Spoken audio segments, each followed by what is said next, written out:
Good evening, everybody. Welcome back to the channel. My name's Gary. Hope you've all had a good week. Hope you've all had a good weekend. We are in the middle of the international break, so we've got plenty to talk about. Loads to talk about, actually. So, welcome. If you're new to this channel, I'm going to start with, I wish we had international breaks, because within a week, I have had over 120 subscribers, so yeah, international breaks are great, aren't they? But there's been a lot of videos I've dropped, so we'll talk about some of the videos and stuff that's been coming out.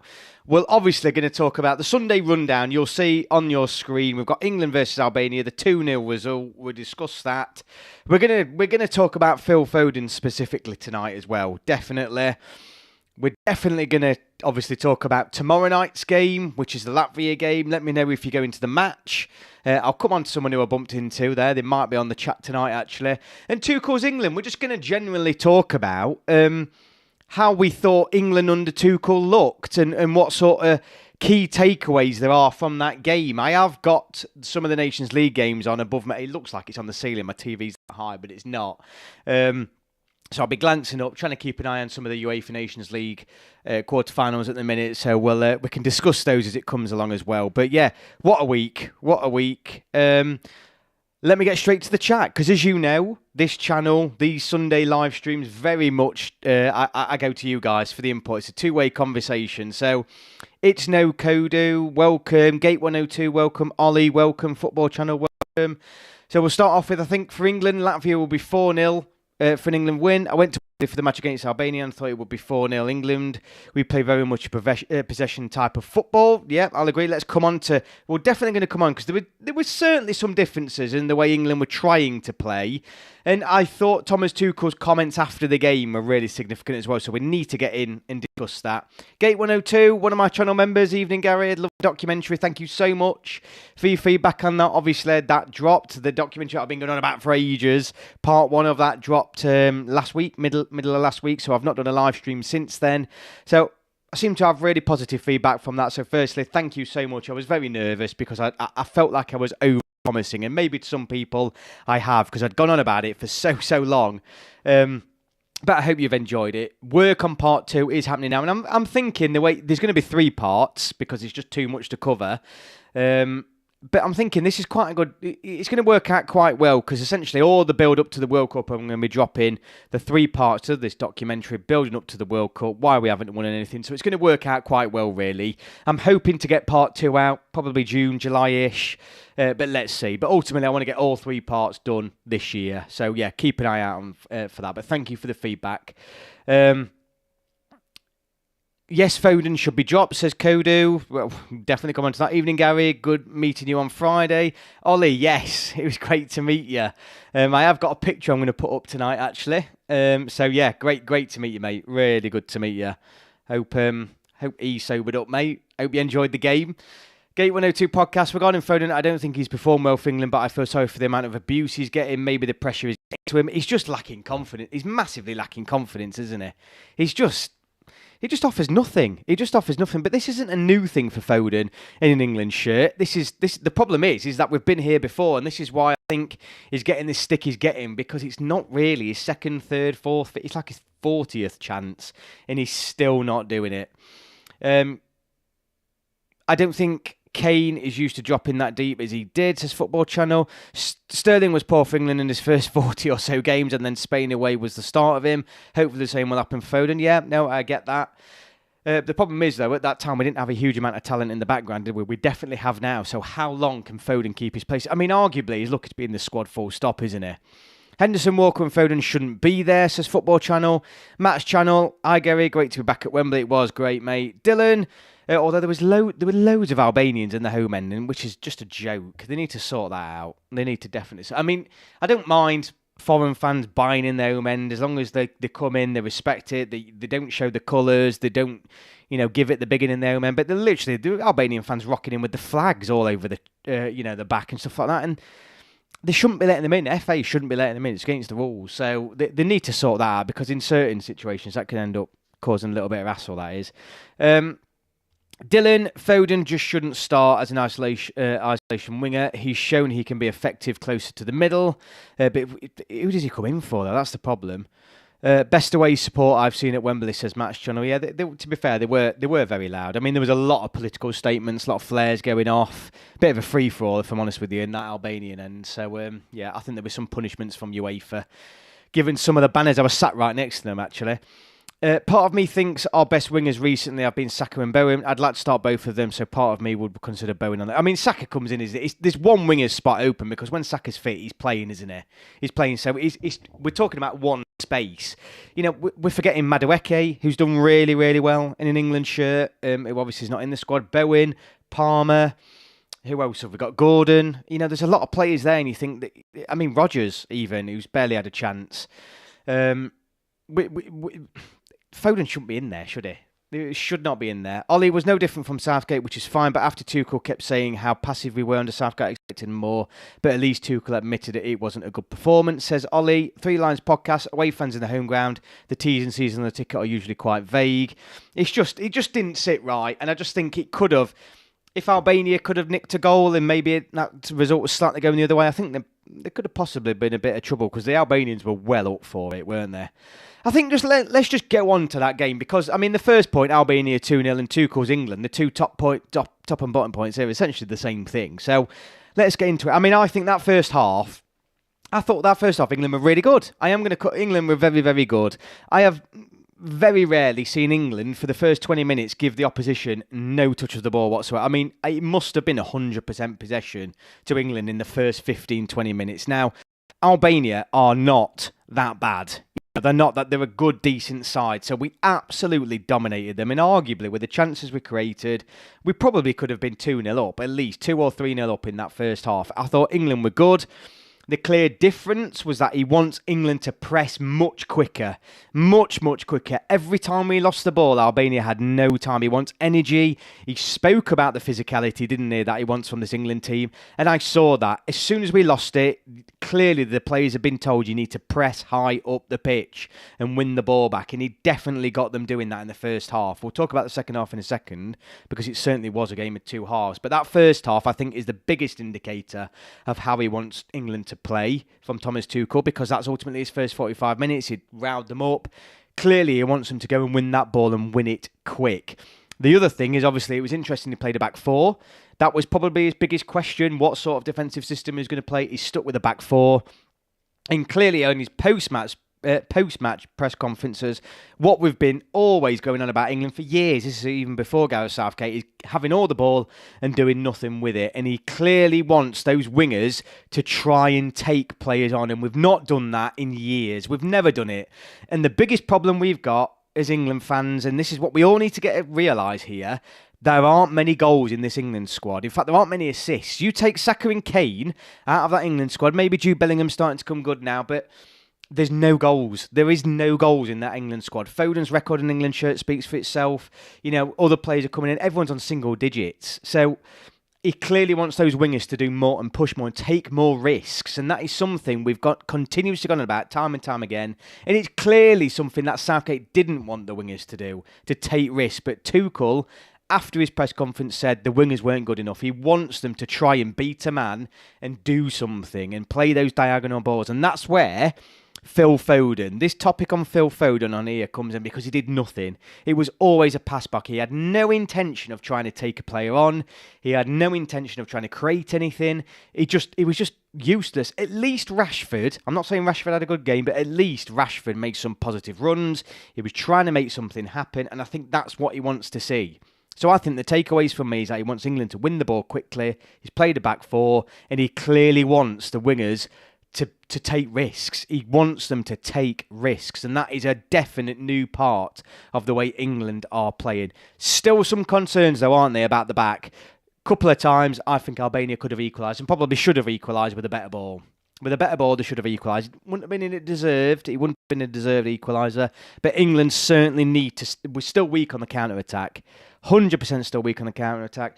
Everyone's going on about Dan Burn. I thought Dan Burn was all right, but I think both chances from Albania came from Dan Burn. Too slow. He got beat on the turn. He's not good enough. He doesn't get, for me, and I know this might sound really, really harsh, but for me, Dan Burn doesn't go to the World Cup next year. I think we've got better defenders than him. Great as an aerial threat, and I think that's something that's really missing, but can Harry Maguire bring that back in when he comes back in? But I think that lack of pace from Dan Burn nearly cost us against Albania. Let's get back to the chat. Foden just shouldn't start as an isolation winger. He's shown he can be effective. Read that one, sorry. Part of me thinks our best wingers recently have been Saka and Bowen. Yeah, Ollie was... Okay, yeah, I've read that. Away fans in the home ground, yeah, I've read that. England were very good defensively, even when Albania claimed the ball and tried to attack. Our defence recovered the situation, yeah, I'd agree. Ezri Konsa really made a name for himself. Could not agree more, mate. He was really, really strong. Obviously, Lewis Skelly, I've not even mentioned him yet. He was the man of the match, and that wasn't just England fans getting overhyped. He was the best man on that pitch for England that night. And he clearly, in fact, that's the other thing. That brings me, he clearly wants the fullbacks up the pitch.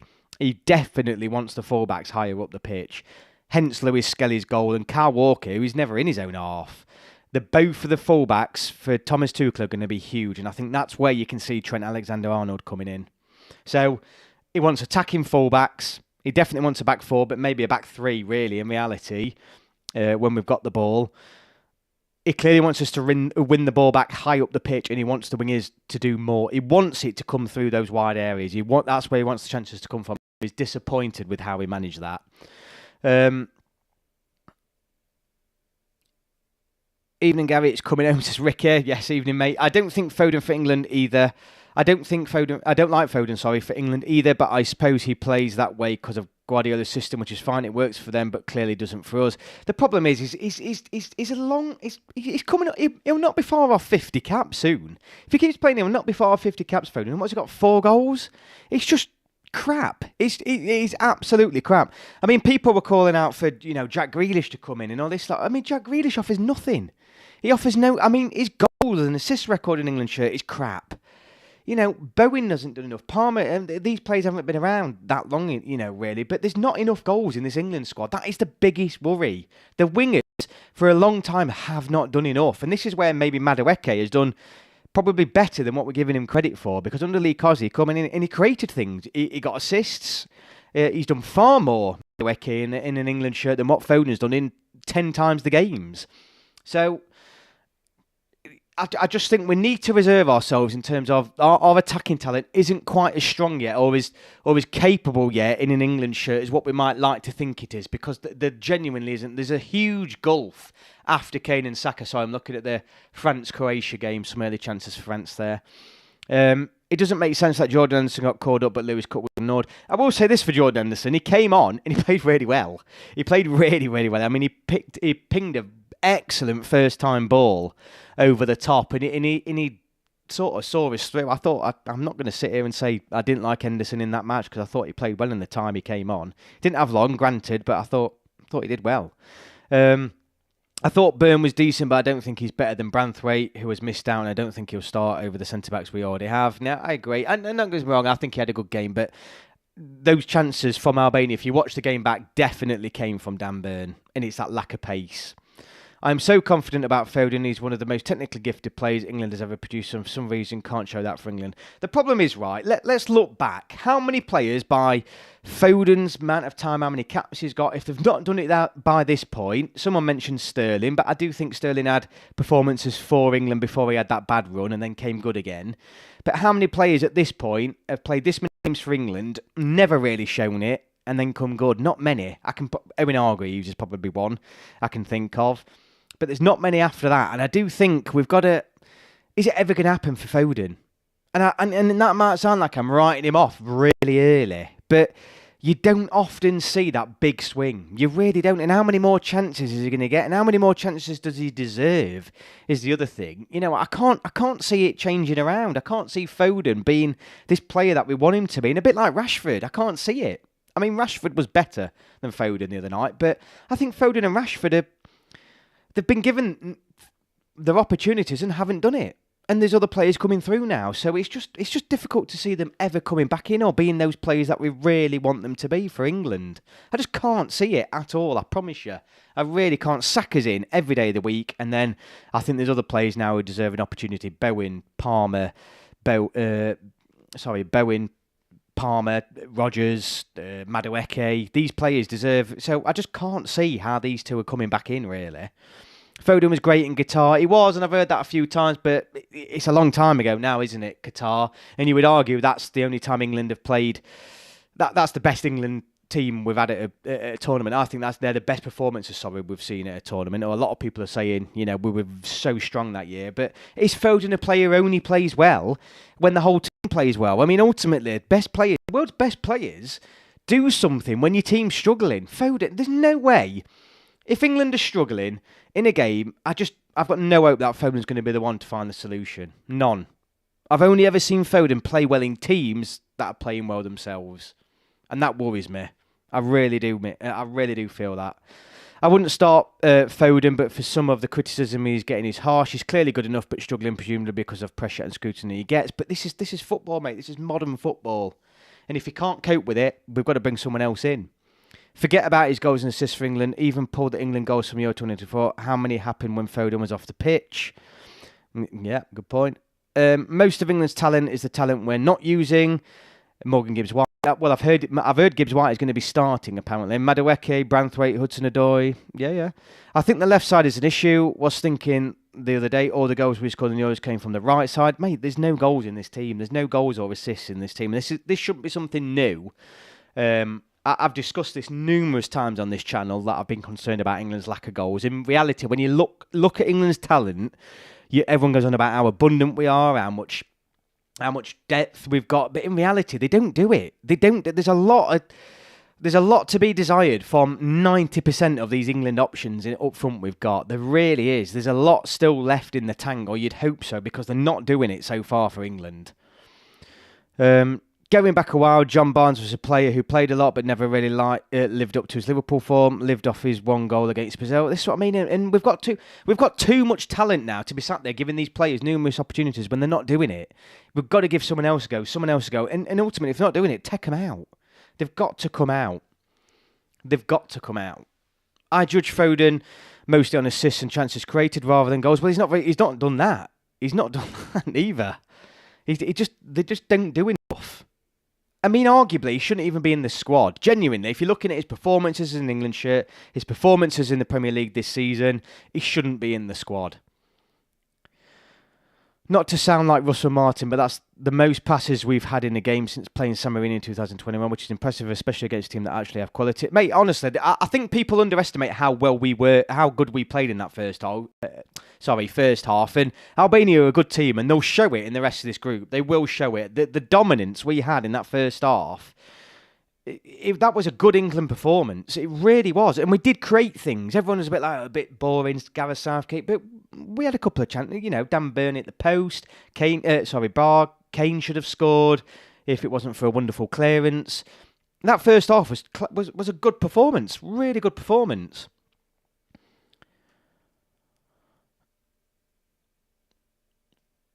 Solid performance, but Bowen should replace Foden. Yeah, I agree. Has injuries saved Foden from missing out on the squad? Oh, yeah, I think so. I think they have. Yeah, 100%. I think if it weren't for injuries, Foden wouldn't have been in the squad. But I just think the key and the thing that I really liked about Tuchel's press conference after is what people are moaning at is that we get in positions, we have 90% of the ball, we're playing, we've got the ball in front of the opponent's back four for 80% of the time. We're in front of their box. We're passing it left to right, always coming back and never doing anything with it. And that has been the criticism under Southgate. That's been the criticism under Sven. That's been the criticism under Roy Hodgson. It's always been the same criticism where England get themselves in these positive positions and don't take enough risks. Tuchel came out and said, the wingers aren't doing enough. The wingers aren't making those diagonal runs. They're not attempting to take players on. And that, if you look at Foden especially, was him in a nutshell. It's him in a nutshell, and he wants players to take those risks. And that's all we want to see, really. That is all we want to see, that bit of attacking intent, because sometimes it's just a bit too safe. It is just a bit too safe, but that's clearly not what Thomas Tuchel is after. Look, I know I've gone in on Foden tonight, but we're always waiting for it. A bit like with Rashford, we're always waiting for it to happen. And genuinely, I can't think of many players in history that have been 30, 40 games into anywhere. into a clawball country, and they're not doing it, and then all of a sudden they turn into this absolute... It's not going to happen. I genuinely think we need to let the ship sail there. I think Foden and Rashford's England career is done. And that sounds absolutely mental given their age, but they just don't do it. They just do not do it. And no one can sit here and say they haven't had enough chances. I think Foden is a luxury player. I think Foden in particular, he will not perform. I go back to what is world class. Look at Mbappe, look at Ronaldo, look at, I mean proper world class players. World class is when you're not playing well, when your team's not playing well. Bellingham, overhead kick against, in a knockout round of a tournament. It's those players that produce that bit of magic when it's not going right. There's no way. I cannot ever imagine Foden and Rashford doing that, ever. I can't imagine them two being in an England squad or an England team on a match day where we're struggling to score, struggling to break a team down, and they come up with the moment of magic, because I've never seen it. I've never seen them do that in combined, 80 games? So what are we still clinging on to them for? Maybe they just don't do it. Maybe they just don't do it for England, or maybe they're not the type of player that we think they are. So they've got to come out. They've got to come out. And then ultimately, and this is what I like about Tuchel, he seemed to not give a shit. He's bought on Henderson because he feels like that's the best person to see out that game, and he was right. Henderson came on. I'm not saying Henderson was like the catalyst for us getting over the line ultimately, but since he came on, there was no issues, played a couple of good balls, just a steady head at a time when you need it. And he's playing a team. It is a team. It's not individuals. Wales back in 2022, Foden and Rashford were the goal scorers. The problem is, though, is that we were playing well, weren't we, as a team? We were playing well as a team. And it's against Wales. I'm on about what it really... look at France. Look at Croatia. These sorts of games where you need someone to step up. And they're just not doing it. And they haven't done it for a long, long, long, long time. They really haven't. They really haven't. I just don't know. They just don't do it. They just don't do it. And I'd love to be wrong. Because everyone keeps going about, they've clocked the talent. I mean, I keep hearing people saying we've still got to find... Foden has to play. Why does he have to play? He does not have to play. He cannot do it in an England shirt. And I've had enough of trying to wait for him when we've got players on... Madueke has had a far better England career than Phil Foden. And he's played a handful of games compared to him. Palmer has had a better England career than Phil Foden, I would argue. And he's played a handful of games. So why are we still sticking with Phil Foden? It's just... Sometimes we've just got to let it go. We've just got to let it go. Maybe if Bellingham isn't fit, for whatever reason, that's when Foden comes in. But if Bellingham's on the pitch, Foden stays on the bench is the max. That's the ultimate he can wish for, because he can't do it out wide. He does nothing out wide, and he's done nothing out wide, not just on Friday night, but in a long time, really.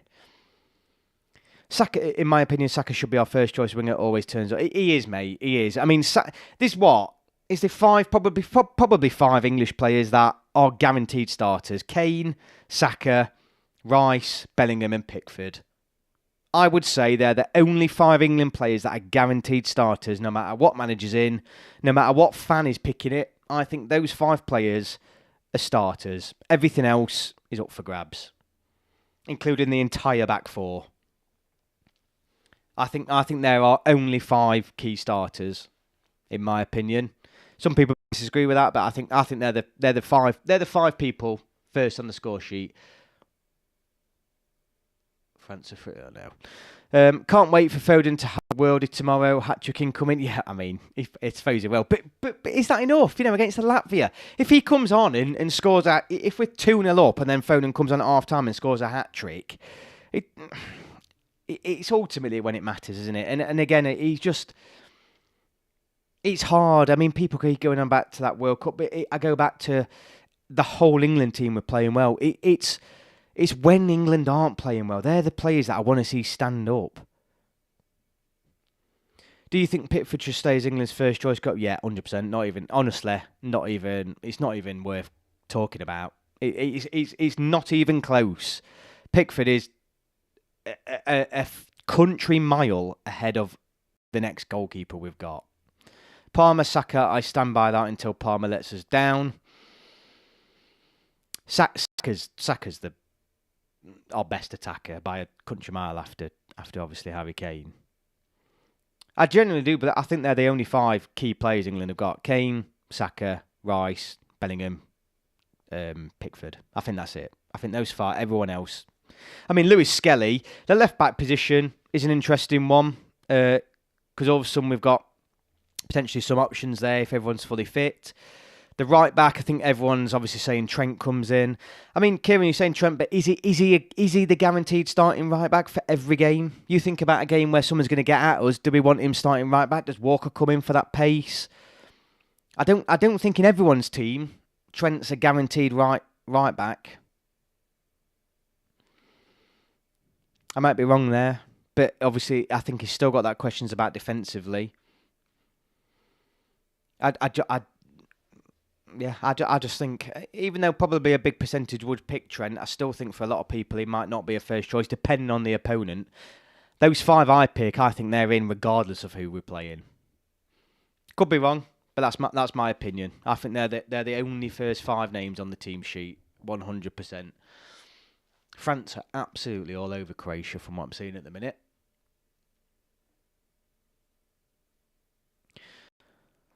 Mind you, Rice I've always found to be a letdown for England. Always seemed to disappoint. Was at his best when Phillips was next to him. I'll be honest with you, Ollie. I don't know if you're watching, but anyone who knows this, I slated Rice I think he was probably our worst player, or one of our worst players at the Euros. I really did. I thought Friday night actually had a really good game. I thought he had a really, really good game. Matt's channel TAA needs to earn my trust at right back. There you go then. So I mean, that's one person who doesn't agree that Trent's maybe a guaranteed starter. I think he's the next closest England player to be a guaranteed starter. I do agree with that. I think he's right up there as being the closest to really cementing his place in that starting 11 every single time. But yeah, I do. I think the whole back four is up for grabs. I think the 2 wide players are up for grabs. So I think there's 6 places in that England starting 11 that are completely open for different players to come in. I mean, Lewis Skelly was fantastic there, wasn't he? He was absolutely fantastic at left back. He really, really was. He really, really was. He was so good going forward, positive at the back as well. It was brilliant. It was really, really good. I mean, on Monday night, who do we want to see? I think everyone wants to see 2 new wild players, don't they? I mean, Anthony Gordon's no longer fit now. He obviously was injured right at the end of that Albania game, so it's really disappointing because I think he was up for a start tomorrow night. Maybe Rodgers comes in.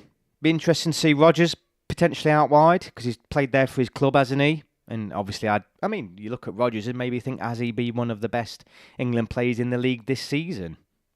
I think that would be difficult to argue against. He has been one of the best England players. I mean, who else do we want? I mean, Bowen probably deserves a start, doesn't he, as well? Also, shout out to Konza. Konza had a good game. I was surprised. I mean, I sat next to Russell on the night, and I think we're both surprised that Gahey...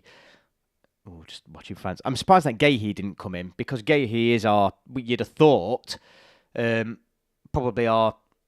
I mean, I spoke about those 5. If I was going to potentially chuck in a 6th as well, I was going to say Mark Gahey, but clearly he isn't under Tuchel because I think he'd have played him. Or maybe he just wanted to have a look at those other 2 centre-backs. I don't know. But I was surprised Gahey didn't start instead of Konza, but Konza did a very, very good job. I thought Lewis Skelly was excellent, but just concerned he rarely overlapped. But that was probably a tactical decision by Tuchel. So great to see his emotion when he scored. Yeah, it's great, isn't it? I mean... I think he did everything right. Like to see Reece James again. Feels like ages since we've seen him. The problem is I think we're all England fans sort of, it feels like we're just prepared for him to let us down again. And I don't mean but himself or on purpose, but none of us can trust him to stay fit. So you just feel like, I'd currently put my mortgage on the fact that he's going to be injured for the World Cup. And I think that's it. There's no trust in him that he's going to be fit enough to start or to be consistent enough, or in some, in a team long enough, and I think that's the problem I have with Reece James. Otherwise, I'd be like, look, he needs to start, but he's not going to be there unless something really, really different changes. But the man's legs are made of poppadoms, so I just can't see it. Three Lions podcast, hoping Gay plays tomorrow. Think it was just a case of trying out a few different players, formations for a different game. Yeah, maybe. I mean, it'd be interesting to see if he plays a different formation. I have said in my preview to this, what would he learn though if he changed it to a back five, let's say on tomorrow night? What's he learning? What's he learning between playing a back five, a back three, or a back four tomorrow night? Surely you're just looking at personnel rather than systems, because the system really, I don't mean to. It's not going to matter, is it? Surely it's not going to matter what system we play. We're going to win tomorrow. What's he going to learn from changing the system? Players, maybe sees what, if they're a little bit more positive in their intent. It's obviously going to be easier for them anyway, but I don't think he's going to learn much by changing the system. Cars' England went here, he got like 4 man of the matches, made me feel like it's his position to lose. Yeah, weak opposition. Yeah, I mean, there's no doubt. I'll agree with you there, Solomon. TAA was probably one of the best players under Lee Cars. He was fantastic. He was really, really good. I reckon Latvia is going to get scored hard tomorrow. Well, I mean, you don't want to see something ridiculous, but I think, look, I presume a lot of you have seen my preview. I've gone for 4-0 England. I think a lot of England fans will be disappointed with 4, if I'm honest with you, but you don't want to get carried away, because international football, we know it'll be a low block. We know they'll put loads of men behind the ball. It's surely going to be a different night, though, isn't it? Surely we're going to win, and win by at least 3 or 4.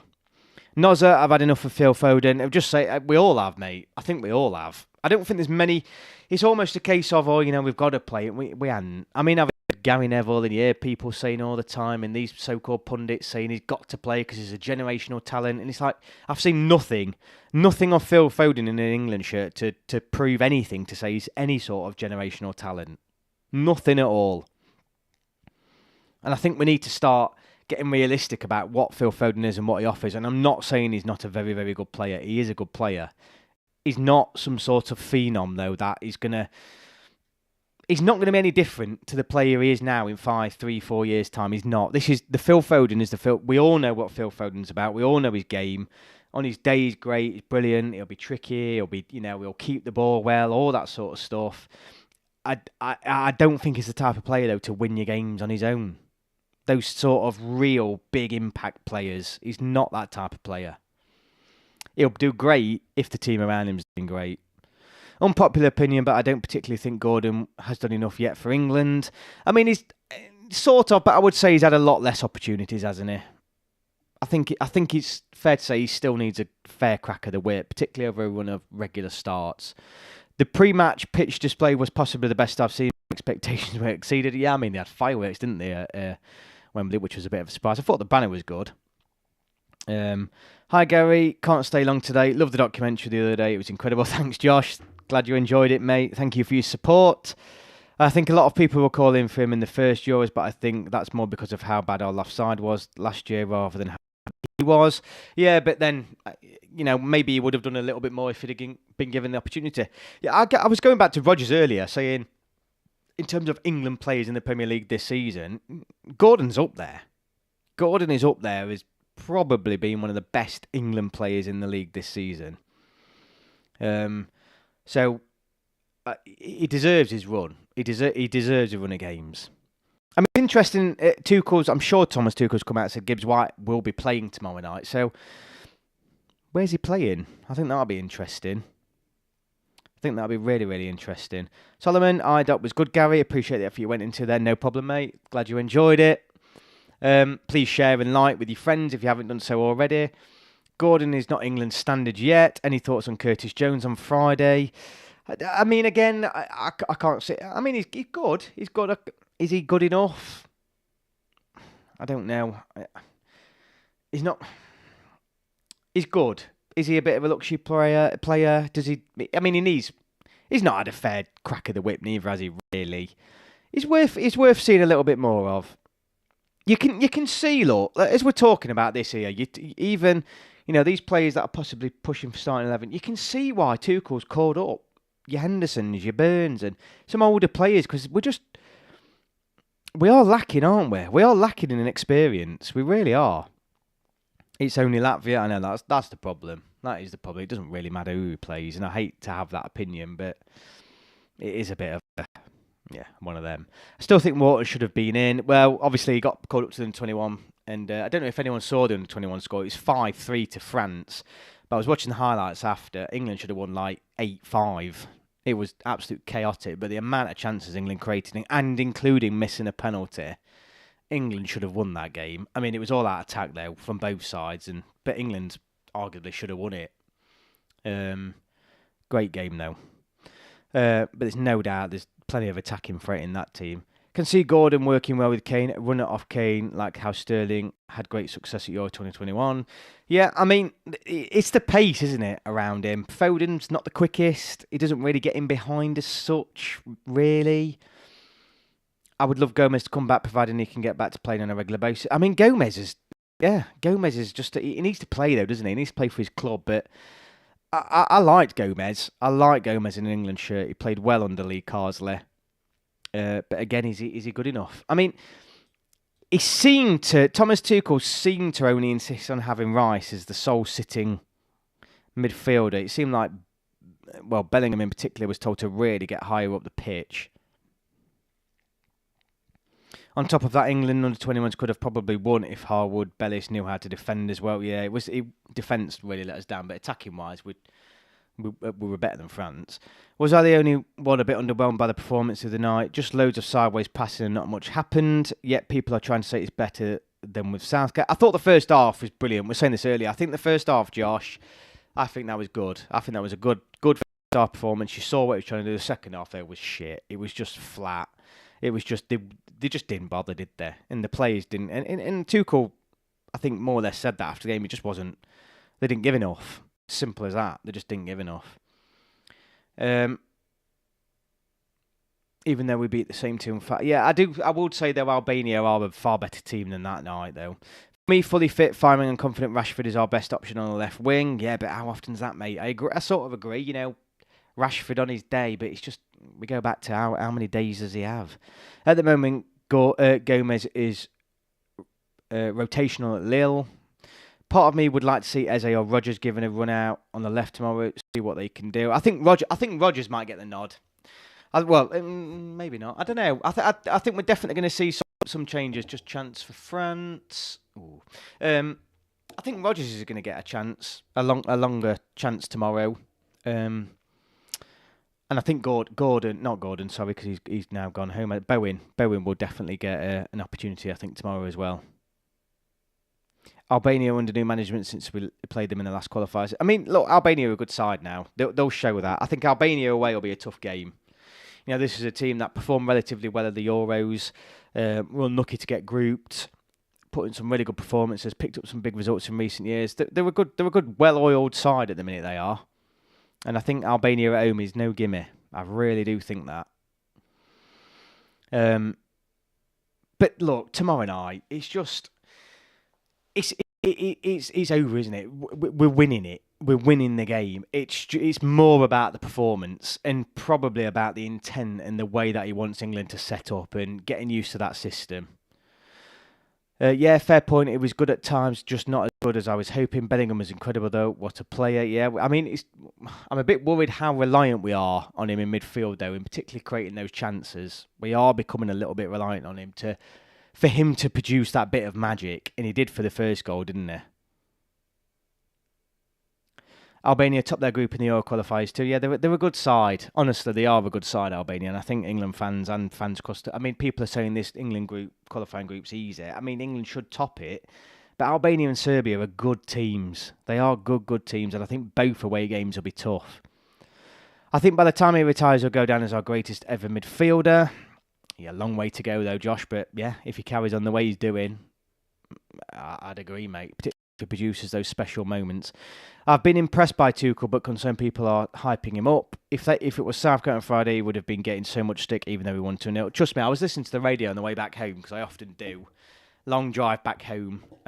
Chuck Talk Sport on, and trust me, Tuchel's getting stick. I mean, people are literally calling him Southgate this, boring, negative, nothing's changed, blah, blah, blah, blah, blah. I mean, particularly that second half, it did him no favours at all. And you can tell he was disappointed as well, but he was getting plenty of stick.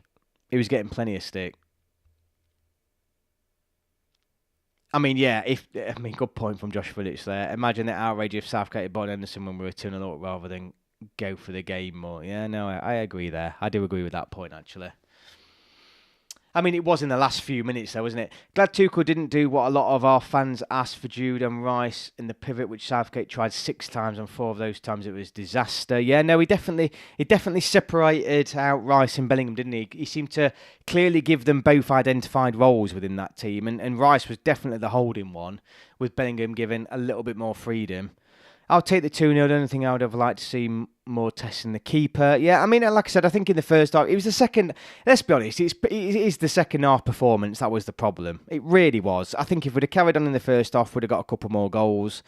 I mean, Albania didn't, like I said, they didn't touch the ball. They did not touch the ball. It must have been 100% possession for those 15, 20 minutes. That second half was the problem. Ultimately, we can't compare them until the tournament, if or when we qualify. I mean, that's what people were saying on the radio, is that we can't judge him now. It's in those key moments, in those Spain or Croatia's or France games when it's so tight. It's the decisions Tuchel makes then and the impact he makes in those games that are going to be the yardstick in which we need to judge him with. And you sort of agree. It's what would Tuchel have done in that Spain final? What would Tuchel have done against Croatia in the semi-final? What would Tuchel have done against France in the quarter-final? It's those points that ultimately the FA and England fans probably were hoping is the difference. You know, hopefully we get to those positions in the first place, but it's those small points, isn't it? Those small opportunities. That's where we're hopefully going to see the impact of Thomas Tuchel as England manager. I've seen Bellingham and Rice work really well together. They don't even have to be their own midfielders playing. No, I mean, Bellingham and Rice are all right together. I still think it's a tough one, isn't it?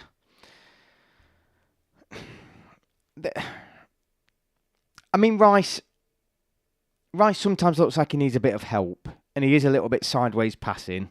Bellingham is Bellingham. I think he just needs freedom, doesn't he? Bellingham does just need that freedom. But I do go back onto, again, I mean, against a better team, Albania would have equalised. There's no doubt. There was one point when it was just a simple ball into the box, 2-on-1, and he somehow managed to pick out the centre-back. I mean, Albania should have scored. I think people will quickly realise Southgate was never the problem. No, I agree, Southgate isn't the problem. I mean, don't get me wrong, I think particularly that Croatia game and maybe the Italy final, those two I don't think against France Southgate did anything wrong at all. I mean, that was all on the players. You know, missing penalties and not scoring when you're on top. Southgate, there's nothing Southgate could have done against France in that quarter-final, I don't think. Personally, I think ultimately that was down to the players. Spain final, maybe. I mean, we definitely weren't brave enough in that final. Even though we were the second-best team, we didn't really ever attempt to try and input the game or try and control the game.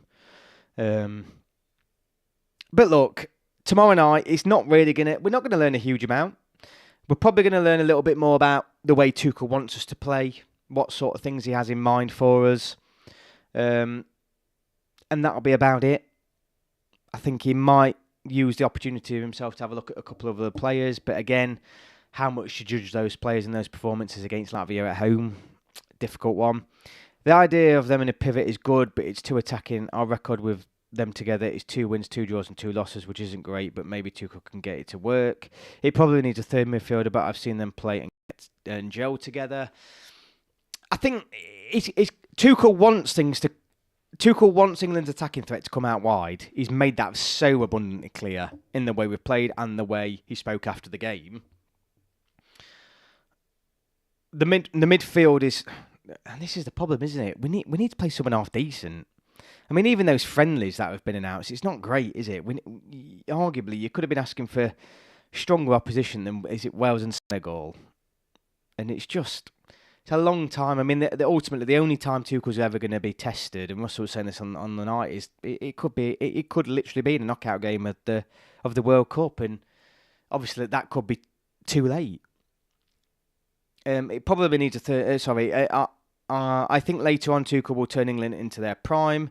Who do you want to win the Nations League? Croatia. Let's just go for Croatia. Why not? The underdog out of that group. Well, maybe Denmark as well. Already played the. I know. It's those friendlies are, I think, a little bit uninspiring and a little bit lacking ambition. We should have been picking stronger opposition. Maybe even, why not a South American team or something like that? Maybe a friendly against Argentina would have been sweet, wouldn't it? But I am a bit worried about those friendlies, and the fact is, it's going to be almost a couple of years, isn't it, till England are going to play someone who we feel would be a real test for us, and that's too long.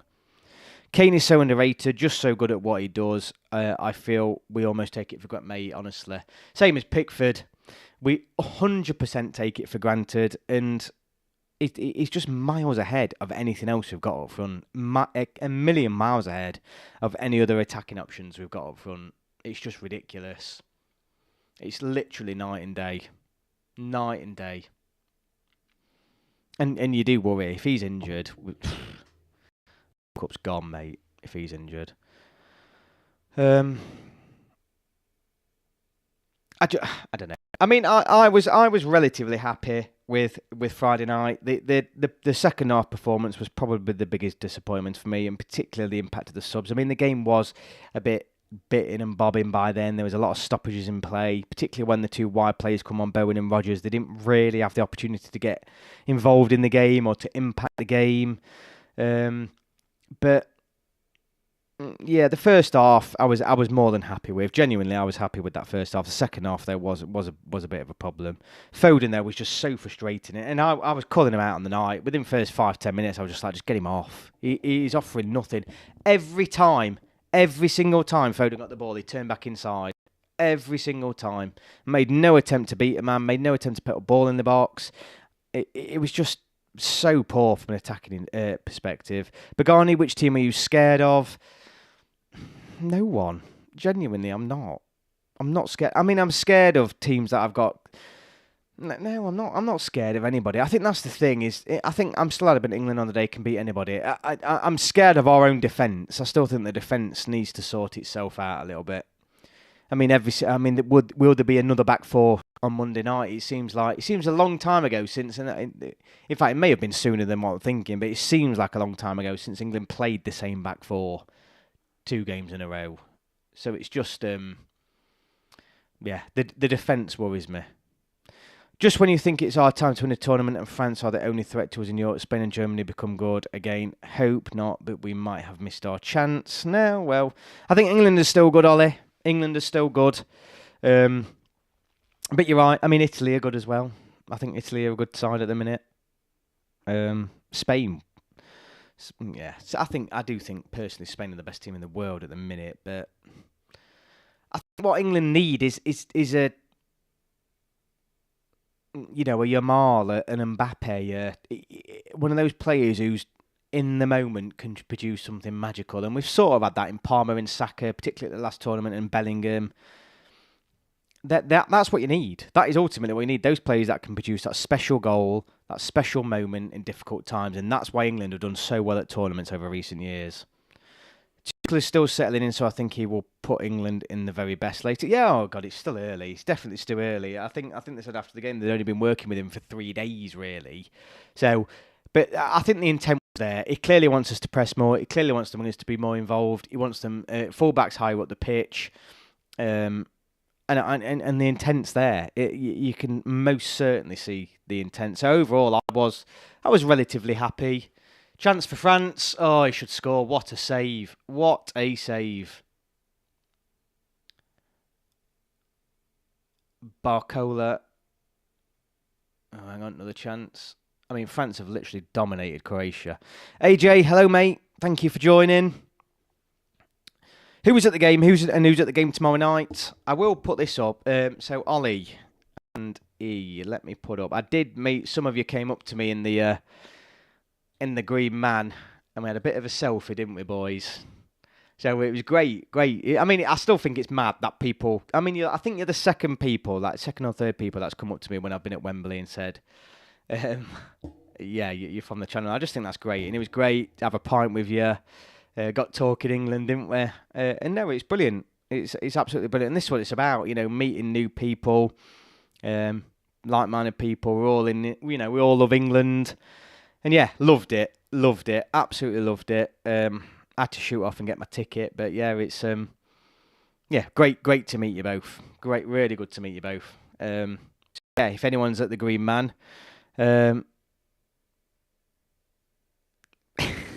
Ollie, your hairline's not receded that bad, mate. I mean, mine looks pretty far back on that one, but no, it was good. It was good. It was good to meet you. Really good. And thank you for coming to say hello. And if you're there Monday night, I'm sure I'll bump into you again. But yeah, no, great stuff. It's just mad. I think it's just mad that I've started this channel and people are coming up to me and yeah, it's just mad. We could talk about stuff that was on the channel, talk about England, and it's great. It is really, really great. So yeah, I think tomorrow night. I mean, it'd be nice because I'm actually got some friends who are meeting me there tomorrow night. Well, it's the first time I've actually gone to an England game, and I've got other friends going. Everyone who I know from the England games, I've met when I've been going, so I've built new friends up there. But I'm actually meeting some old time mates that I've known from a few years back. So it'd be good for me. Be good to go down and bump into some old mates. But got to make the best of it because I think it's just going to be one of those nights. Not put anyone off, but it'll be good. There'll be goals. There'll definitely be goals. 100% be goals. Matt, there on Monday. I've explained the situation on a past stream. I'm aiming to go to the games against Wales and Andorra and Serbia. Yeah, no, good luck, mate. Is this our first time we've ever played them, Latvia? It is, mate. Our first ever game against the Latvians. So it is one for the history books.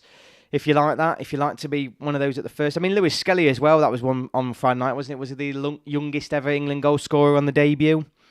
So, a few records over Friday and tomorrow, if you go in. But yeah, no, it's first time playing Latvia. I think is it 4 countries? I think there's only 4 countries in UEFA left that we haven't played. I know one of them is Gibraltar.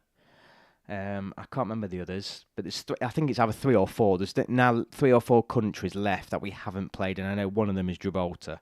I'm sure someone, I bet Russell will put in the chat if he's still here. 3. I told you I'd know. I knew it was 3 or 4, but yeah, thank you, Russell. I know Gibraltar's one of them. I knew you'd know, mate. I knew you'd know.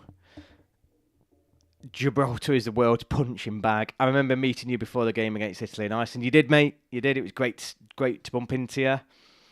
Someone else said hello to me in the ground once as well, and I still don't know who he is, but he did mention this sometimes on the channel. Estonia and Faroe Islands. Cheers, mate. So Gibraltar, Estonia and Faroe Islands are the only UEFA nations then that England haven't played once we play Latvia on Monday night, which is pretty mad, really, isn't it?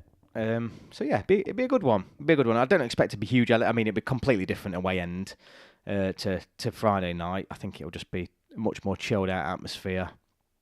Them Albanians were wasting time with diving in. It was only 5 minutes of added time.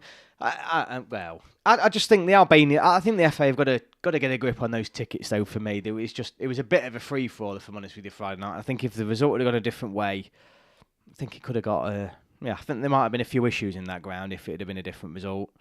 But you could tell Albania, all they're bothered about is a Serbia fixture. I mean, all the banners, was about that. I'm presuming a lot of the chanting must have been about that as well. But, I mean, they were loving it anyway. It was a great following for them. They were very loud, so fair play to them. But it was a bit of a free-for-all, if I'm honest with you, in the home end, all across the ground. But look, it should be 2 wins from 2.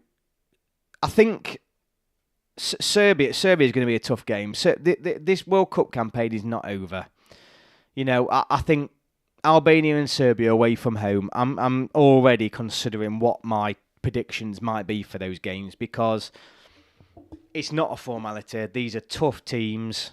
And this just goes back to people are looking at this group thinking this is an easy group. This shows you how strong UEFA is, and it's by far the hardest area to qualify for the World Cup in across the world. By far.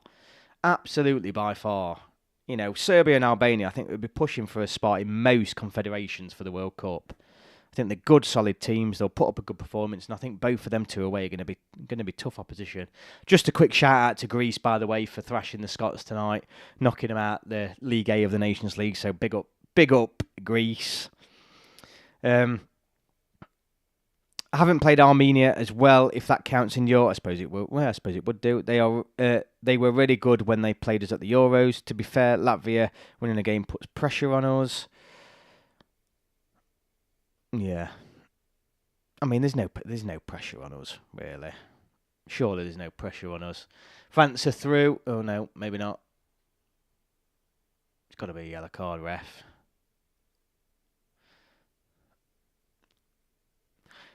Yeah, yellow card. Nearly half-time in the France-Croatia game. If anyone's interested, it's 0-0. Let me have a quick look on the other scores as well, because I don't know if anyone's keeping track. Let's have a quick look. I mean, it's great now that we're in League A and Scotland are in League B. Normality has resumed. So Germany are 2-0 up against Italy, so it looks like they're actually going to comfortably come through that. Portugal are 1-0 up against Denmark, which is interesting because all the reading I was reading after the Portugal game was they were saying that's the worst Portugal performance ever in Denmark. It's quite interesting. Spain are 1-0 up against Netherlands, so it looks like possibly all the teams you expect to probably win their games are probably going to win that. I think we won't win at Serbia. Yeah, no, mate, I think it's a tough game. Tough game. I'm hoping Serbia potentially drops some points somewhere else, or maybe against Albania. I think that might be the one where, yeah. I mean, Serbia have beat Austria tonight 2-0 at home, 3-1 on aggregate. So they're remaining in League A. So, yeah, Serbia are a good side. It's not. I mean, I'm amazed actually how many people are saying that this is such an easy group for England, and it's not to say that England shouldn't win it. We should, but yeah, Serbia and Albania are good. I'm going back to good teams, really good teams. So tomorrow, England, Latvia, last of the international break. I'm so annoyed that international breaks are longer. I think for those that have missed it at the start of this, I've had 115 subscribers to the channel in 2 days because of an international break. If it was international fixtures all the time, would have grown this thing a lot quicker. So it's so frustrating. But if you haven't done, please share not my latest video, but my video that's on my channel, the documentary that I'm making, part 1 of why England can't win anything. Please share that with your friends, colleagues, whatever. Let's spread the word while international breaks are on for another day or so. But yeah, thank you all so much for listening tonight. Gate 102 podcast. I love back in 2021-22 when there was like 3 games per break due to COVID. I think, yeah. I mean, the one thing I do enjoy now is that every game more or less is a competitive fixture. I mean, even I was getting to the point. Remember under Sven, it was like every game was just a friendly, pointless friendly, 10 subs at half time. I mean, because of the UEFA Nations League as well, but it's so much better now that basically when England play, it's for a competitive reason. I was told that Serbia was lucky to beat Austria. Well, fingers crossed they were, mate. Anyway, given the fact that it's another long trip down to London tomorrow, I mean, it's an hour. We've used up an hour. We discussed a lot. Again. I think we've all shared our frustrations with Foden. Be interesting to see what he comes out with tomorrow. But Thomas Tuchel's second game, let's hope we can make it 2 wins from 2 and sit comfortably at the top of the group, at least after this first round of fixtures anyway. Hope you all have a good week at work or school or whatever it is you're doing, and wherever you're watching the game, I hope you enjoy it. If you're going to Wembley again, give me a shout out. Potentially I'll bump into you. It'd be great to say hello. And thank you everyone for joining me again tonight. Gate 102, no problem, mate. Keep up your good work as well. Please check out Gate 102 and the 3 Lines podcast. If you like England content, great stuff to be listening to if you're travelling down to Wembley, because they do longer content. So yeah, have a listen to them. Thank you all so much for watching. Up the England, come on lads, let's get some goals on Monday night. Let's give us something to cheer about. France nearly scored then. Let's give us all something to cheer about. But I hope you all have a good day tomorrow, whatever you're doing. Thank you all so much for watching, and I will see you all on my next video.